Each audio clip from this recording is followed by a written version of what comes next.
Hola, soy Fran Molina y soy diseñador de productos e ilustrador. Trabajo enseñando a estudiantes de diseño industrial y de productos la importancia del sketching en el mundo del diseño. El sketching o bocetado es la forma más eficiente de desarrollar visualmente una idea. Nos permite transmitir el concepto general de un producto de una manera sencilla y así conseguir que quien lo vea pueda entender su diseño y su utilidad. También es una técnica útil para reducir errores en el proceso de diseño, ya que en el dibujo se recogen consejos y cambios en el producto para su posterior análisis. Además, puedo incluir tantos detalles como quiera en el diseño y conseguir acabados cercanos a cómo se verá el producto una vez terminado. En este curso de doméstica te enseñaré las bases del sketching en diseño de producto, para que puedas idear y presentar tu proyecto de una forma atractiva.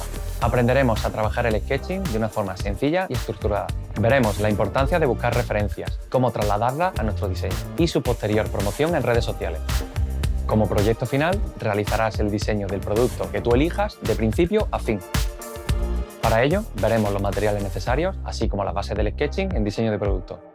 Harás también unos ejercicios prácticos de perspectiva, líneas, sombras y representación de texturas.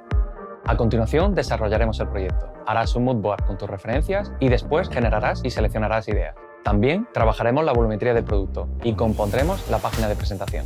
Luego, entintaremos y colorearemos el diseño. Para rematar el trabajo, tomaremos una foto del sketch. Por último, haremos unos retoques en Photoshop para que tu trabajo tome una calidad fantástica de cara a presentaciones o redes sociales. Al terminar el curso, dominarás el sketching como tu herramienta esencial en cualquier proceso de diseño. Para realizar este curso no hacen falta conocimientos previos, solo necesitarás lápiz, papel y rotuladores.